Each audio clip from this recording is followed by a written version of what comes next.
Let's start the connect to the video.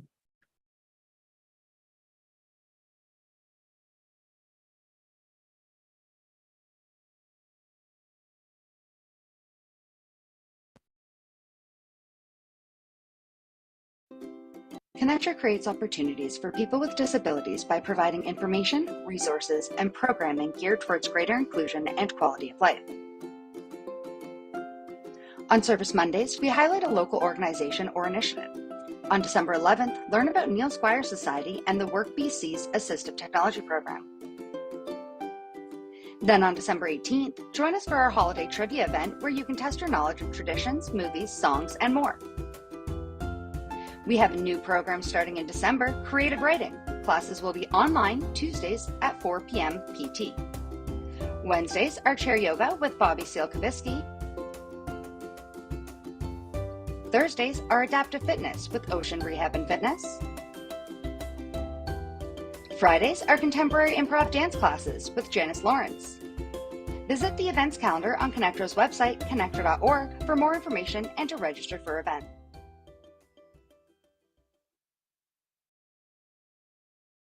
Okay, you can start. Thank you.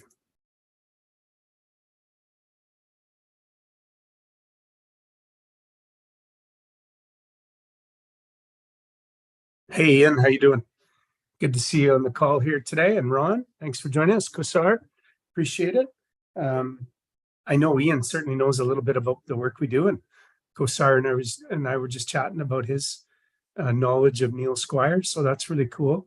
The information I'm going to share with you now is about the WorkBC, mostly about the WorkBC Assistive Technology Services Program in British Columbia. I just got the funding for this entire WorkBC ecosystem just got renewed to last until March 31, 2027. So we've got, a good 3+ years still ahead of us, which is excellent. All right, so today, and we'll have time for Q&A at the end. If you have some burning questions, I'll put them in the chat or just unmute and then fire away. But first of all, I'd like to begin today by recognizing the Indigenous peoples of all the lands that we're on today. Doing so much virtually today, there's First Nations all around the province. And WorkBC Assistive Technology Services acknowledges the territories of First Nations around British Columbia and is grateful to carry out our work on these lands. We acknowledge the rights, interests, priorities, and concerns of all Indigenous peoples, First Nations, Métis, and Inuit, respecting and acknowledging their distinct cultures, histories, rights, laws, and governments.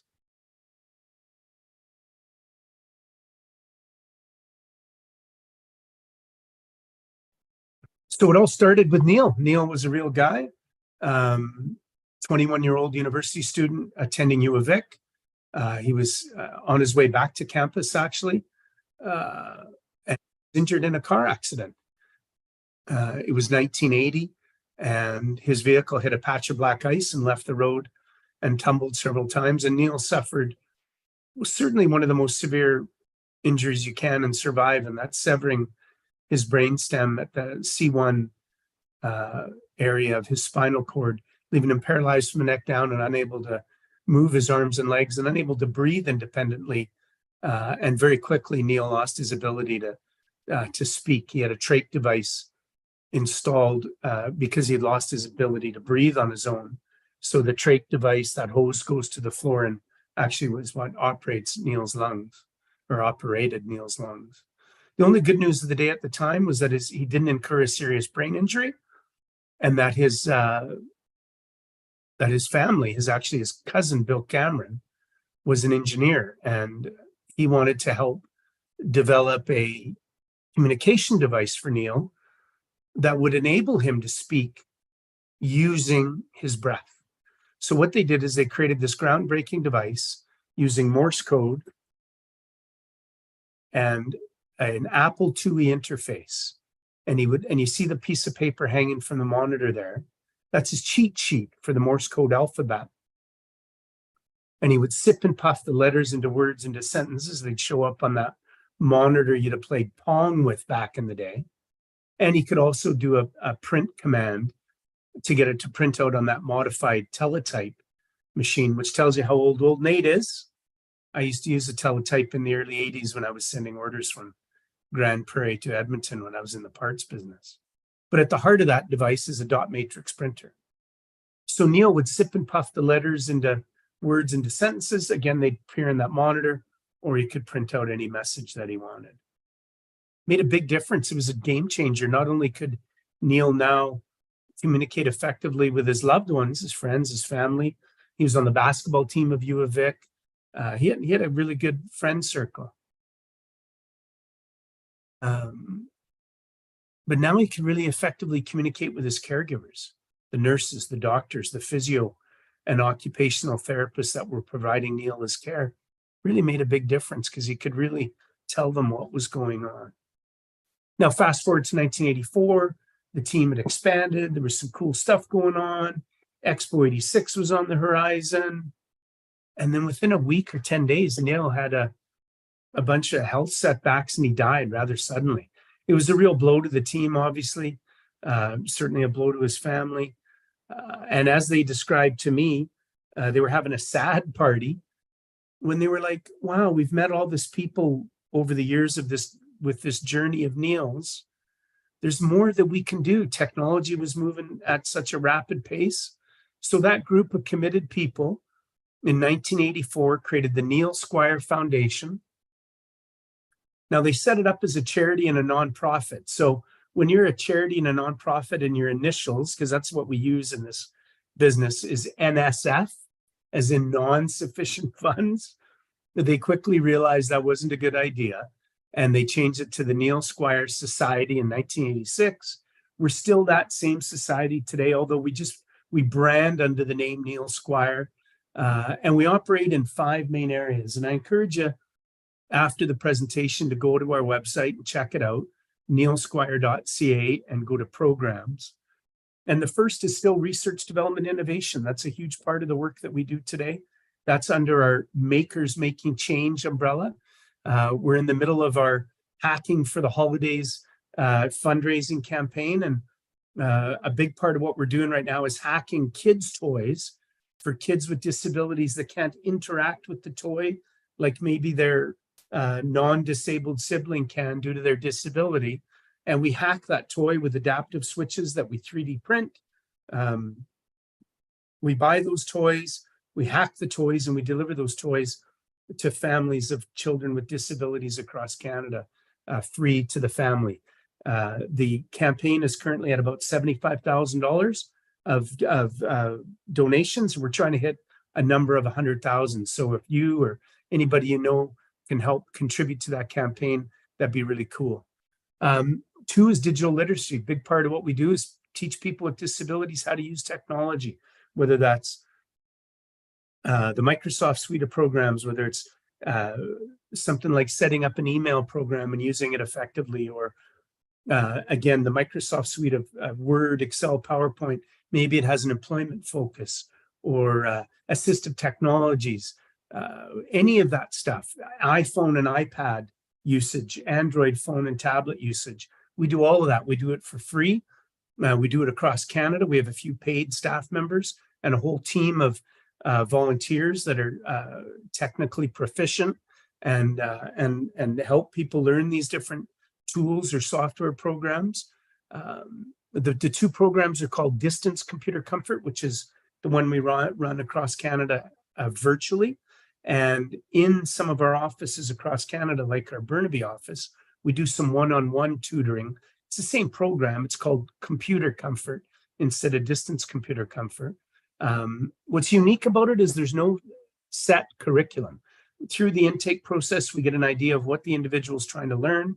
And then we create a curriculum based on that to guide that individual over a 10 to 12 week process and give them, just a ground, a ground basis of knowledge. We do about an hour a week. It's about 10 to 12 weeks. We give them about an hour a week of homework, and we've had some tremendous successes. And what it does is it gives them a basis of knowledge that allows them to go from there and learn more in whatever way suits them. Again, it's been an amazing program. If the individual doesn't have a working computer, we'll gift them a refurbished laptop or desktop that they get to keep after the training is completed. Number 3 is employment programs. Big part of what our organization is all about is employment, connecting employers to people that have talent. The people with talent just happen to have a disability, but as everybody in the call knows, that, well, they may have a disability, they have way more abilities than disabilities, and that's certainly what we focus on, is marketing that individual's abilities and their skills and strengths and passions, and that's been a very successful program.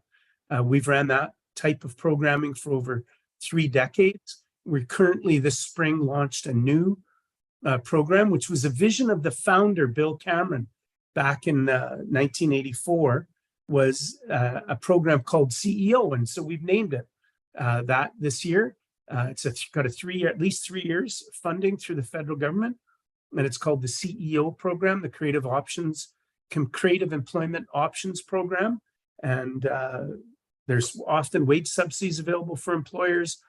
We've again had some great success with this type of program over the years. Number 4 is assistive technology. It weaves through everything we do at Neil Squire. It's our superpower, as I always describe.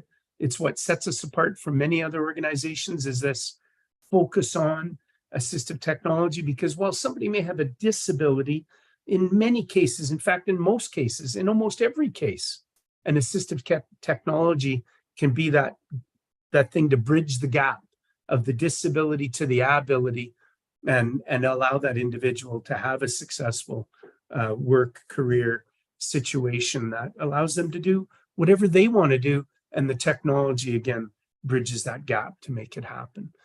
And then number 5 is collaboration. A big part of the work that I do with Neil Squire is collaborating with organizations like Connectra and the Disability Foundation in thinking about each other's programs, promoting each other's programs, and just finding ways to help people move the needle as it relates to accessibility and employment and skill development, which are some of the core tenets of what we do at Neil Squire. So in BC, over 900,000 people identify with some sort of barrier or disability. That's obviously a very large number of people. We have approximately 5 million people in the province of BC. The good news is people with disabilities in British Columbia have a very high post-secondary education completion rate. The bad news is the unemployment rate for people with disabilities is 50% higher, and in fact, much higher, depending on many factors. But certain individuals, their unemployment rate is much higher. And I know it's something that we're all working on together. This program is affiliated with the WorkBC centers.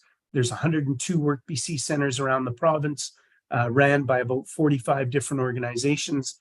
The assistive technology program that you're about to learn about is run exclusively by Neil Squire throughout the province of BC. One of the biggest myths that we face is that, and people with disabilities face, is that people think workplace accommodations are expensive. Well, actually, they're not. On average, they're about $500. And 80% of people with a disability in Canada use some sort of aid or assistive device. And there are government-funded programs in place to help people get the accommodations that people need. But the real barrier is not the $500 to buy the device. It's the money that it costs to figure out what is the right device. And that is fully funded in this program. When somebody is approved into the program, and there's 2 groups of people that we serve that share one commonality, and that's a barrier or a disability, is the first group is a WorkBC client.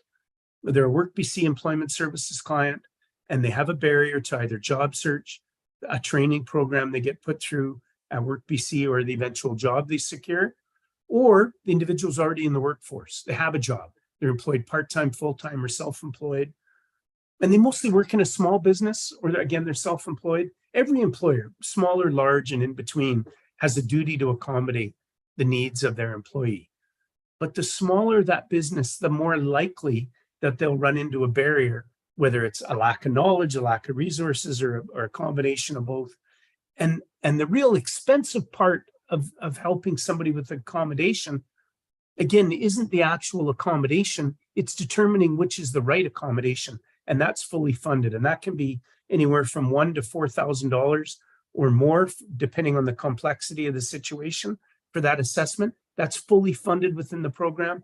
So whether it's a WorkBC client or somebody that's already in the workforce, when they're approved, the first thing we do is an assessment by one of our qualified occupational therapists to truly understand that barrier, that disability, that challenge as it relates to, again, either the job search or the training program or the eventual job through a WorkBC lens, or for that individual that's already in the workplace and has a disability, has a chronic pain situation, is losing their vision, needs hearing aids, and a million other things. We do that assessment. We generate a report. Our occupational therapist works with an assistive technology specialist, and that team determines what the solution is.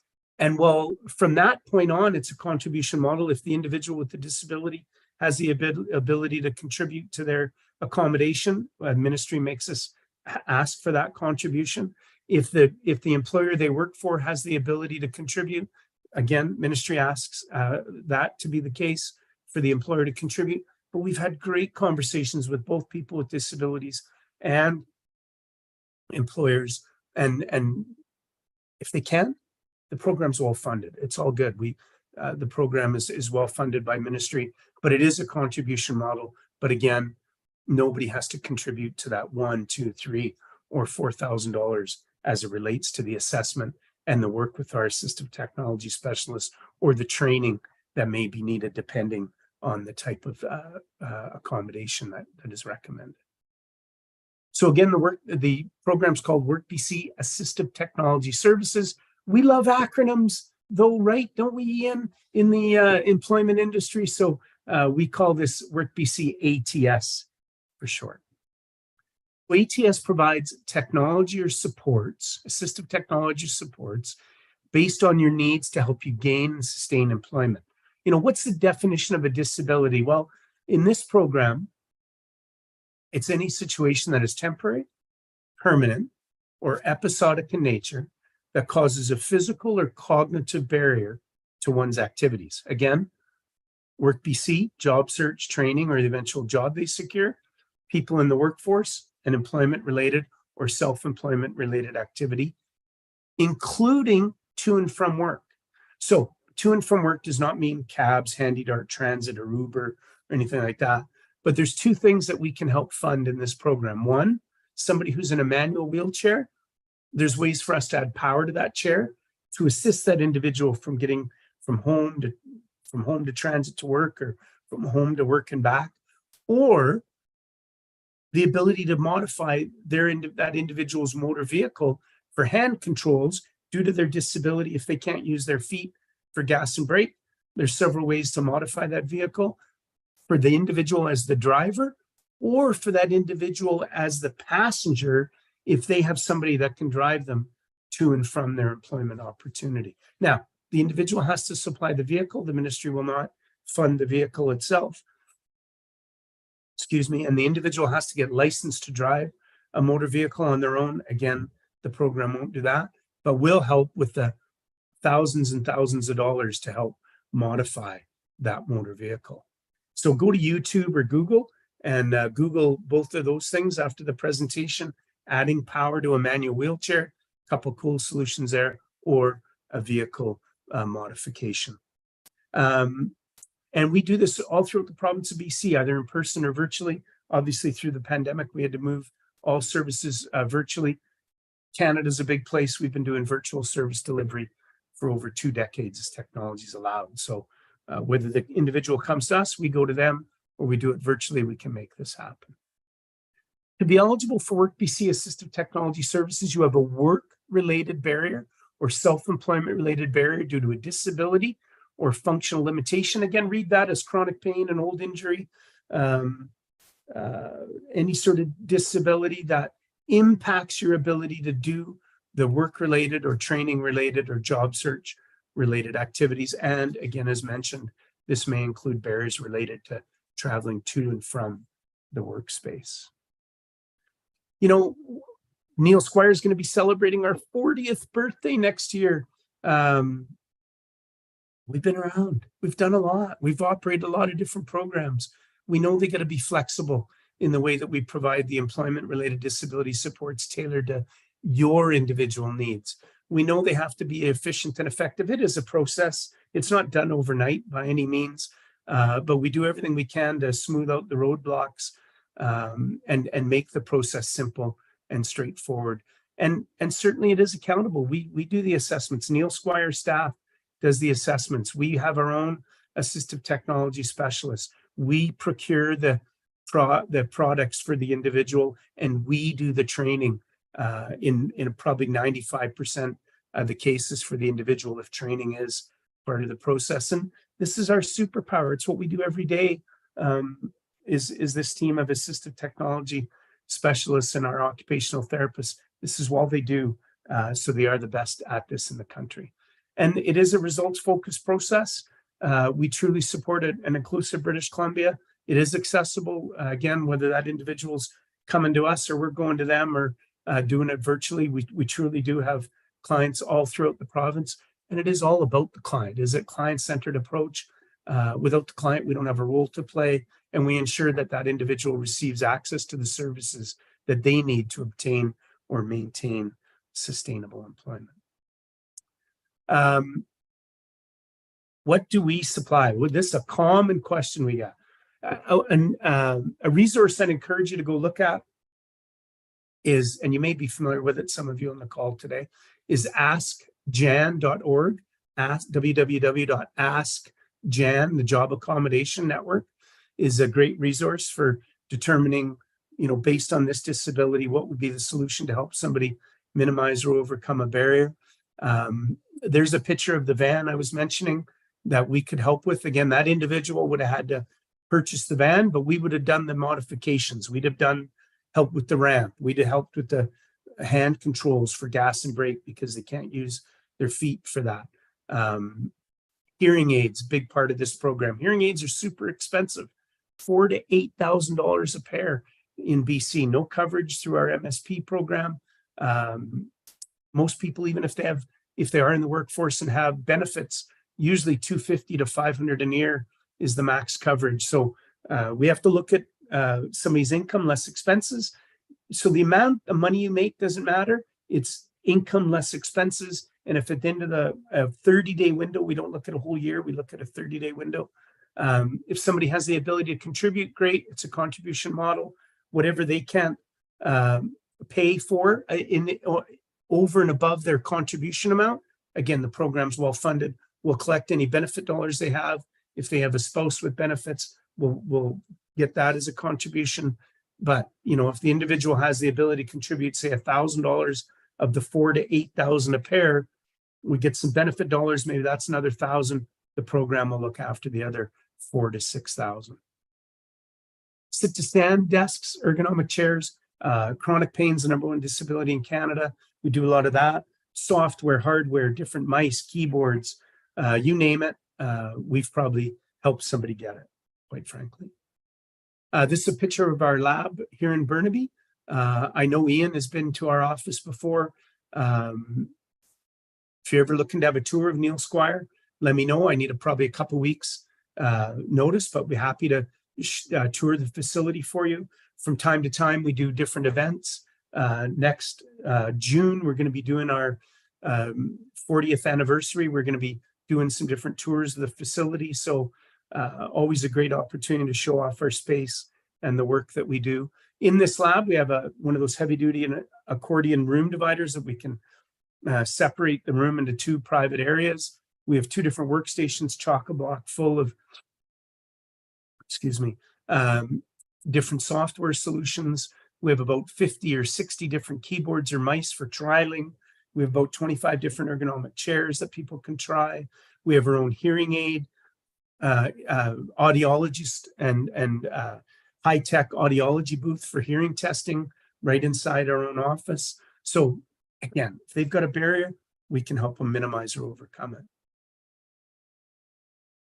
So yeah, over 100 different devices and software pieces on site. We do a lot of work with CNIB, with people that are low vision or blind.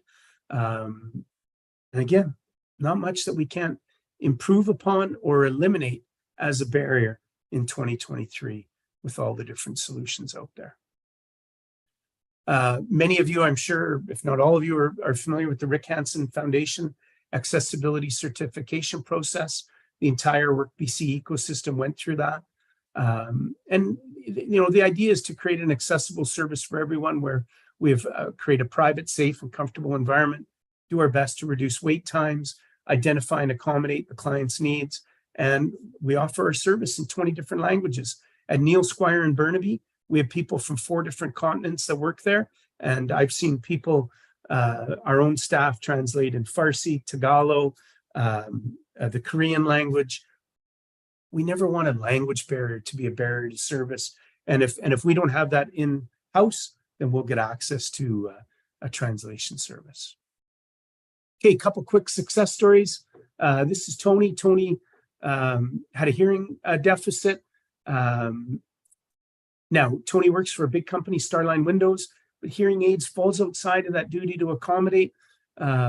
So he applied. Now, we've again had to look at his income, less expenses. If he's part of he is part of a family, you see, he says he mentions his sons and his wife a lot better at home. So if his spouse was working, we'd have to look at their family income, less family expenses. But again, hearing aids are super expensive. And clearly we made a contribution, and you can tell that it really improved his situation. Karen got a customized chair, has made so much of a difference in her life. Without the proper supports on the sides, I was so tired at the end of the day, and her back really suffered. Karen has CP, cerebral palsy, and she leans a little bit. And the longer she works, the more she leans. So you can see that chair has side supports to keep her upright. Made a big difference for her, and sitting up straighter, and she feels much more supported. And at the end of her day, she's not struggling with more chronic pain, which then leads to chronic fatigue and just creates all sorts of problems. And I think one or two of you on the call might know Karen. She's from the Lower Mainland, and personally one of my heroes. She's unstoppable. So this was Gail. She had a real chronic back issue. Got the sit-to-stand workstation and a proper ergonomic chair for her. And again, when you read her comments, made a big difference in her ability to deal with that pain challenge throughout the day by alternating from sitting to standing. So we have offices throughout the province. Their head office is in Burnaby, right by the Gilmore SkyTrain station. I'm currently working at home today from the Burnaby condo office. I'm at the kitchen table office now. And after this presentation, I'm going to move to the couch office and catch up on my email after being away for a week in Disney World for my 60th birthday. We also have an office in Victoria, and an office in Nanaimo, and an office in the Okanagan in Kelowna. Okay, so the process to apply, virtually or in person using the online employment services portal. There's the kind of long URL. Good luck writing that down. Just go to workbc.ca and find the Assistive Technology Services program. It's about a 15-minute application for most people. It's standard questions of who are you, where do you live, what sort of work are you doing if you're in the workforce, what is your barriers, how does that impact your day-to-day activities. That'll come to us. We vet that application. There may be some back and forth. We may require some further information, but once we get that approved, whether it's an employment services client not in the workforce or somebody already in the workforce, the first step is that assessment piece. We book those within 24 to 72 hours after we got the paperwork all settled. And then from there, the team has been doing this for over 4 years. So we're quite adept at moving people through the process once we get them to the approved stage and get them on and into the workforce or staying in the workforce. There's also the WorkBC app. I guess that slide was taken out of here. There's a new WorkBC app that you can also apply for services. All right, and then lastly, 5 million British Columbians, you guys, if you're on the call today and you know somebody that's got a disability, let them know about this. I run this same webinar every Wednesday from 12:30 to 1 o'clock online. They can sign up at neilsquire.ca under Get Involved. So obviously it's free to attend. If you know somebody that's in HR, tell them about this. If you know somebody that is a manager that does hiring, or a small business owner, or somebody that's self-employed, or a practitioner that's frontline to people in pain, those are all great people to see this presentation, because 5 million British Columbians, there's only one Nate. I can't do this without your help.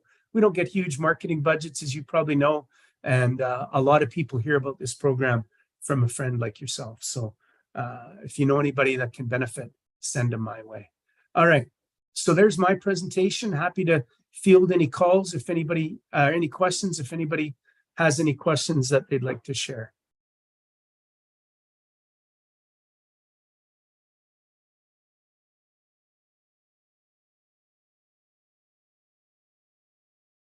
Now, usually when somebody asks one, that gets a whole bunch of other people talking, but you never know.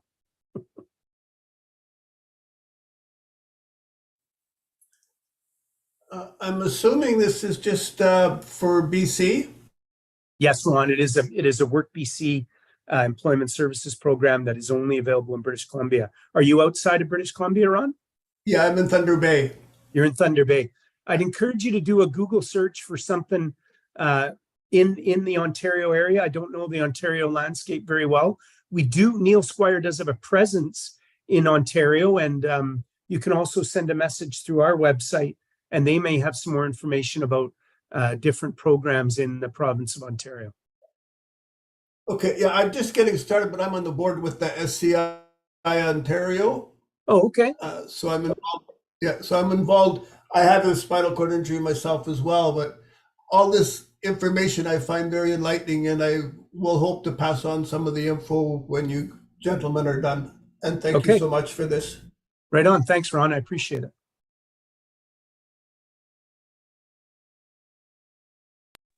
Hey, Nick. Ian, how you doing, buddy? I'm well. How are you? Really good. Good to hear you today on the call. Question about what services are available, like assistive technology wise, for people who are volunteering or looking at volunteering. Okay, so volunteering that's a great question. Volunteering is a tricky one. If they're not in the workforce and their volunteerism is a path to employment, then they sometimes will qualify. They have to be case managed by a WorkBC center. But if their volunteerism is a path to employment, we can get some of those accommodations approved by ministry. It's on a case-by-case basis, but we have had some success, Ian. Thank you so much. Yeah, no problem, man. The key there would be get the individual to the WorkBC office in their community.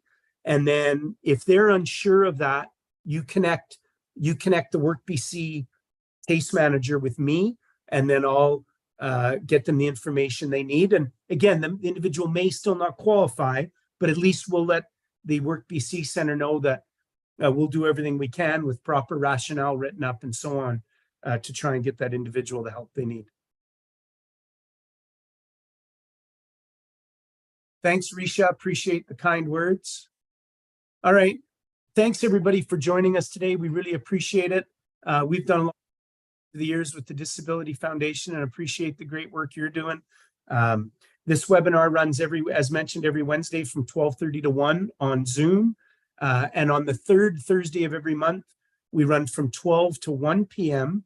We do the same presentation, and then we do about a 25-minute assistive technology demonstration by one of our either our OTs or one of our assistive technology specialists. And we tend to highlight on some of the more high-tech stuff that we work with in the way of software and so on and so forth. So if you know anybody that can benefit, send them our way. Thanks, Kasar. Appreciate your help. I'm glad we didn't have any technical issues today.